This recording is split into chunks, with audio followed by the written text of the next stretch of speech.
بسم اللہ الرحمن الرحیم، السلام علیکم۔ بہت بڑی ڈیولپمنٹ کل ہوئی اور اس ڈیولپمنٹ کے بعد ایک اور ڈیولپمنٹ ہوتی چلی جا رہی ہے۔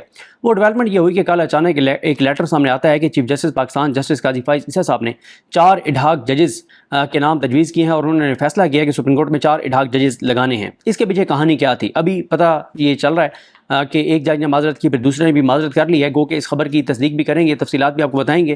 اور میرا یہ خیال ہے کہ اگر یہ معذرت کر رہے ہیں تو اس کی وجوہات بھی میں آپ کو بتاتا ہوں، کیونکہ اسی ویڈیو میں نے بتانا تھا کہ پی ٹی آئی کیا کرنے جا رہی ہے، کیونکہ پی ٹی آئی کے لیے بھی ڈو اور ڈائی ہے، اور پی ٹی آئی کے لیے بھی اس وقت یہ سچویشن اس طرح کی ہے کہ اگر انہوں نے تھوڑی سی بھی نرمی سے کام لیا، تھوڑا سا بھی وہ پیچھے ہٹے تو پھر وہ کچلے جائیں گے۔ اس لیے تحریک انصاف کے لیے بھی یہ ٹائم بالکل سینسٹیو ہے اور آخری لڑائی ہے، اور اس لڑائی میں تحریک انصاف تھوڑی سی بھی اگر بیک فٹ پر گئی تو یہ نظام تحریک انصاف کو کچل کر آگے چلا جائے گا۔ لہٰذا تحریک انصاف کے اوورسیز پاکستانی اور وہاں پہ کچھ تحریک انصاف کے لوگ ایسا کیا کرنے جا رہے تھے، شاید وہی خبر ان ججز تک پہنچی ہے جو معذرت کر رہے ہیں، یہ بھی آپ کے سامنے رکھیں گے۔ پہلے یہ بات کر لیتے ہیں اور اس میں اینڈ میں بتاؤں گا آپ کو کہ یہ ساری کہانی کیا ہے، یہ کیوں ان کو لایا جا رہا تھا اور کیوں لانا چاہ رہے ہیں قاضی فائز صاحب۔ دیکھیں ہوا یہ کہ جمعے والے دن سپریم کورٹ آف پاکستان کے فل کورٹ نے ایک فیصلہ سنایا، مخصوص نشستیں جو ہیں وہ مسلم لیگ نون اور پیپلز پارٹی کو دینے کے بجائے پی ٹی آئی کو دینے کا فیصلہ کیا، پی ٹی آئی کو ریوائیو کیا، پی ٹی آئی بطور جماعت ریوائیو ہوئی، اور وہ بہت بڑا سیٹ بیک تھا قاضی فائز عیسیٰ صاحب کے لیے۔ اس کے بعد ہفتے اتوار کو چھٹی تھی، سوموار کا دن آتا ہے، پہلا ورکنگ ڈے آتا ہے، سب سے پہلے اتھارٹی سامنے آتے ہیں، وہ ایک پریس کانفرنس کرتے ہیں، کہتے ہیں کہ پی ٹی آئی پہ پابندی لگانے جا رہے ہیں، ریفرنس سپریم کورٹ بھیجنے جا رہے ہیں، آرٹیکل 6 عمران خان عارف الوی صاحب اور قاسم سوری پر آرٹیکل 6 لگانے جا رہے ہیں، یہ کر دیں گے وہ کر دیں گے، گدڑ بھپکیاں اور سب ہوائی فائرنگ۔ وہ میں خیر اس سے پہلی ویڈیو میں پوری تفصیل سے آپ کو بتا چکا ہوں کہ اس ساری چیز کا کوئی گراؤنڈ کے اوپر اس کا وجود نہیں ہے، نہ وہ کر سکتے ہیں نہ وہ کریں گے۔ اور آپ دیکھیں گے ابھی 5-6 دن گزریں گے تو ہم بھی پوچھنا شروع کر دیں گے تارڑ صاحب سے کہ تارڑ صاحب یہ بتائیے کہ ریفرنس بھیجا ہے یا نہیں بھیجا۔ اچھا، اب اس کے بعد اچانک قاضی فائز صاحب کا ایک لیٹر سامنے آتا ہے۔ وہ جسٹس قاضی فائز صاحب جو چھٹی پر جا چکے ہیں، چھٹی پر ایک طرح سے آپ کہہ سکتے ہیں، یعنی وہ اوپن کورٹ میں نہیں بیٹھ رہے، وہ چیمبر بار کر رہے ہیں، چھٹی تو نہیں کہہ سکتے ٹیکنیکلی، لیکن بہرحال اوپن کورٹ میں نہیں بیٹھ رہے، چیمبر میں بیٹھ کے کام کر رہے ہیں۔ اب کسی کو نہیں پتا تھا کہ چیمبر میں بیٹھ کے وہ کیا، اس کو آپ سازش کہیے، حکمت عملی کہیے، پلان کہیے، کچھ بھی آپ نام دے دیجیے، کوئی حملہ کہیے، کھلواڑ کہیے، کوئی بھی لفظ جو آپ فٹ کرنا چاہیں آپ کر سکتے ہیں کہ قاضی صاحب کیا کر رہے تھے بیٹھ کر چیمبر کے اندر۔ پتہ چلا کہ یہ واردات ڈالی جا رہی تھی، جو ایک لیٹر سامنے آیا کہ ایڈہاک ججز لگانے جا رہے ہیں۔ اچھا، اب پہلی بات تو یہ ہے کہ ایڈہاک ججز کی ضرورت کیوں پیش آئی۔ دیکھیں اس پہ آگے چلتے ہیں کہ کون کون سے ممکنہ طور پہ ان سے کام لیا جانا تھا۔ اس لیے آئی کہ قاضی صاحب اوپن کورٹ میں اکثریت کھو چکے ہیں، قاضی صاحب کو بہت بڑا دھچکا لگا ہے کہ گیم ان کے ہاتھ سے نکل گئی ہے۔ اور دوبارہ حوالہ دینا چاہوں گا بیرسٹر سعد رسول صاحب کا کہ جس دن قاضی صاحب نے اوپن کورٹ میں لائیو ٹی وی چینلز نے دکھایا 13 ججز کو کہ بینچ کو ہیڈ کرتے ہوئے فل کورٹ کو، جب انہوں نے فیصلے کی فائل منصور علی شاہ صاحب کے حوالے کی تھی کہ آپ جو ہے فیصلہ سنائیے، تو وہ فائل نہیں تھی، وہ فیصلے کی فائل نہیں تھی، وہ سپریم کورٹ کی کمانڈ تھی جو قاضی فائز عیسیٰ صاحب نے منصور علی شاہ صاحب کے حوالے کر دی۔ اور اب قاضی صاحب جو ہے وہ آنے والے دن کے ساتھ ارریلیونٹ ہوں گے، اسی لیے انہوں نے خود کو ریلیونٹ رکھنے کے لیے اور اپنی اکثریت دوبارہ حاصل کرنے کے لیے انہوں نے یہ واردات ڈالی تھی 4 ججز والی۔ اب آتے ہیں کہ قاضی صاحب کے ساتھ کتنے ججز اس وقت سپریم کورٹ میں رہ گئے ہیں۔ دیکھیں منصور علی شاہ صاحب ہیں، آپ کے سامنے ان کا فیصلہ مخصوص نشستوں کے کیس میں، وہ قاضی صاحب کے موقف کے خلاف انہوں نے فیصلہ دیا۔ منیب اختر صاحب نے قاضی صاحب کے موقف کے خلاف فیصلہ دیا، یحییٰ افریدی صاحب نے قاضی صاحب کے موقف کے خلاف فیصلہ دیا۔ امین الدین خان صاحب یہ قاضی صاحب کے موقف پہ نہیں آئے، لیکن قاضی صاحب سے بھی 2 قدم آگے نکل گئے نون لیگ اور پیپلز پارٹی کی محبت اور حمایت میں۔ جمال خان مندوخیل صاحب، ان کا فیصلہ قاضی صاحب نے ان سے اتفاق کیا۔ محمد علی مدد صاحب نے قاضی صاحب کے موقف کے خلاف فیصلہ دیا۔ عائشہ ملک صاحبہ نے قاضی صاحب کے موقف کے خلاف فیصلہ دیا۔ اطہر ملا صاحب نے قاضی صاحب کے موقف کے خلاف فیصلہ دیا۔ اوپن کورٹ میں انہوں نے قاضی صاحب کے ساتھ جو کیا وہ شاید کسی جج نے آج تک کسی کے ساتھ نہ کیا ہو، ایکسپوز کرنے کے حوالے سے، اور بالکل ٹھیک کیا۔ محمد حسن اظہر رضوی صاحب، سید حسن اظہر رضوی صاحب قاضی صاحب کے موقف کے خلاف فیصلہ دیا۔ شاہد بعید صاحب قاضی صاحب کے موقف کے خلاف فیصلہ دیا۔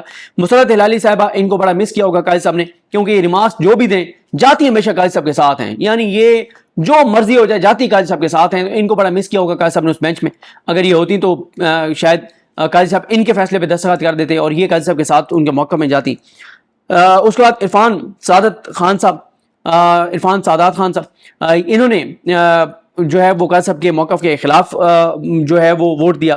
نعیم اختر اوان صاحب یہ قاضی صاحب سے بھی 2 قدم آگے نکل گئے، قاضی صاحب کا گروپ ہے، یہ قاضی صاحب کے ساتھ ہی ہیں۔ اچھا، اب قاضی صاحب لائے تھے سپریم کورٹ میں 3 ججز نئے، اور قاضی صاحب کو یہ لگا کہ ان کے آنے سے فل کورٹ میں میری اکثریت بن جائے گی۔ ملک شہزاد احمد خان صاحب کو تو وہ اس لیے لائے کہ مسلم لیگ نون بہت تنگ تھی ان سے. 5 کام ایسے ملک شہزاد صاحب نے بطور chief justice Lahore high court کیے تھے جس لیے نون لیگ کے لیے پنجاب کی زمین گرم ہو گئی تھی. پہلا کام انہوں نے آتے یہ کیا تھا کہ انہوں نے 6 آزاد ججز کو 8 فروری کے الیکشن میں دھاندلی کے لیے کیسز سننے والے ٹریبیونل کے طور پہ نامزد کیا. دوسرا انہوں نے یہ کیا کہ انہوں نے وکلا کی بلیک میلنگ میں نہیں آئے. تیسرا انہوں نے یہ کیا کہ سپریم کورٹ کو خط لکھا بطور chief justice Lahore high court اور بتایا کہ کیسے عدلیہ میں مداخلت ہو رہی ہے اداروں کی. چوتھا انہوں نے کام یہ کیا کہ انہوں نے جو 5 آزاد جج لگائے ATC کورٹس میں, اور 5واں کام انہوں نے یہ کیا کہ انہوں نے جج محمد عباس جو ATC سرگودا کے جج ہیں, انہوں نے جو ان کو لیٹر لکھا تھا اس کو انہوں نے جو ہے اس پہ ایکشن لیتے ہوئے اس کو توہین عدالت کی کارروائی میں تبدیل کیا اور اس پہ بڑا سخت انہوں نے ایکشن کیا. تو ان کو تو اس لیے قاضی صاحب لے کے آئے.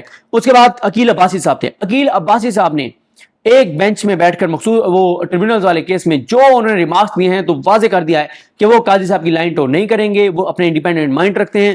اب ایک جج رہ گئے ہیں اور وہ ہیں شاہد بلال حسن صاحب.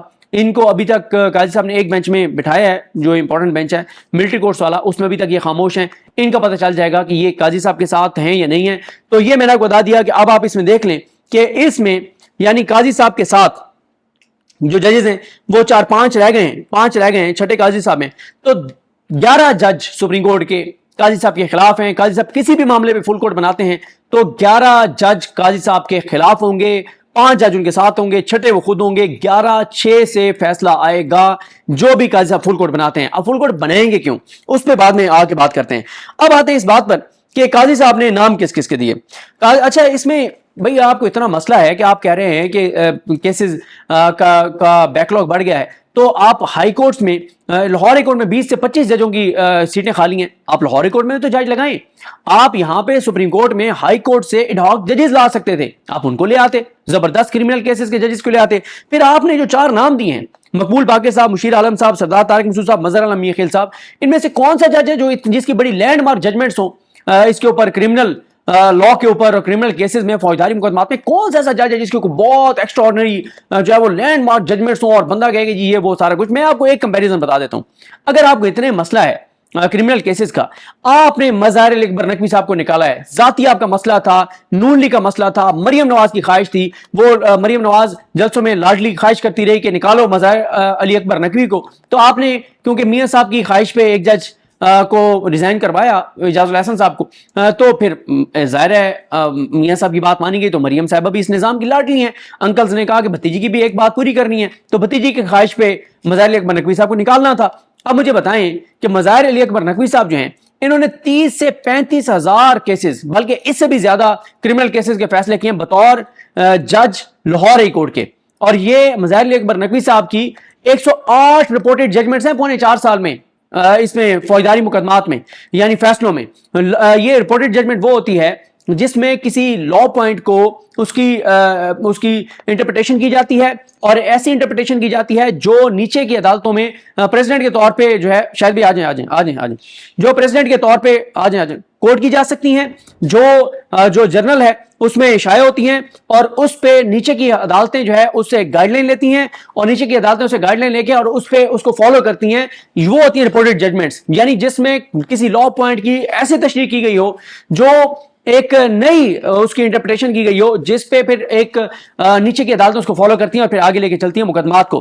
108 لینڈ مارک ججمنٹس ہیں کرمنل کیسز میں مظاہر علی اکبر نقوی صاحب کی. اور سردار طارق مسعود صاحب کی کتنی ہیں؟ 8 سے 10 سال وہ رہے جج یہاں پہ سپریم کورٹ میں. ٹوٹل 8 رپورٹڈ ججمنٹس ہیں, جو میں نے وکلا سے پوچھا ہے, شاید جس سے زیادہ ہوں گی تو چلے ہم تصحیح کر دیں گے. تو یہ حالات ہیں کہ ان کو مطلب یہ جو ججز لا رہے تھے. باقی مجھے بتائیں نا, مقبول باقر صاحب, مشیر عالم صاحب, مظہر عالم میاں خیل صاحب اور سردار طارق مسعود, کوئی تو ججمنٹ مجھے بتائیں نا کہ یار وہ فلاں ججمنٹ ان کی پاکستان کے لیے بہت بڑی ججمنٹ تھی, کمال ججمنٹ تھی پاکستان کے لیے, اور اس نے پاکستانیوں کو بہت فائدہ دیا اور پاکستانیوں نے اس پہ بڑا خوشی کا اظہار کیا. اب آ جائیں کہ قاضی صاحب نے جو نام دیے, پہلا نام مقبول باقر صاحب. مقبول باقر صاحب, ان کی وجہ شہرت نیب کے ملزموں کو ضمانتیں دینا نون لیگ کے. پھر انہوں نے قاضی فیصل صاحب کے ریفرنس میں, جس میں قاضی صاحب کی بیوی بچوں کے اساس و جدادیں سامنے آئی تھی, اس پہ قاضی صاحب کے حق میں فیصلہ دینا, پھر اس میں پھر اگریسو رہنا اور کیس کو جلدی کنکلوڈ کروانا, یہ ساری ان کی خدمات ہیں. پھر یہ نگران وزیر اعلیٰ سندھ تھے, ان کی وہاں پہ بڑی خدمات ہیں اس نظام کے لیے, اس کرپٹ نظام، اس فسطائیت کے نظام کے لیے بڑی، اس جزیدی نظام کے لیے ان کی بڑی خدمات ہیں. اور ان کی خدمات کیا ہیں؟ سارے وہاں پہ مقدمات، وہاں پہ سندھ میں ظلم، جبر، تشدد، جو کچھ ہوتا رہا ہے وہ ان کی سبرائی میں ہوتا رہا ہے. یہ غیر آئینی وزیر اعلیٰ تھے، 3 ماہ سے اوپر نہیں رہ سکتے تھے، اور یہ کتنا عرصہ وہاں پہ وزیر اعلیٰ رہے. پھر یہ یہاں پہ وفاق جو وزیر اعظم، نگران وزیر اعظم کے ساتھ بیٹھ کے جو فیصلے بڑے وہ سارے ان کے.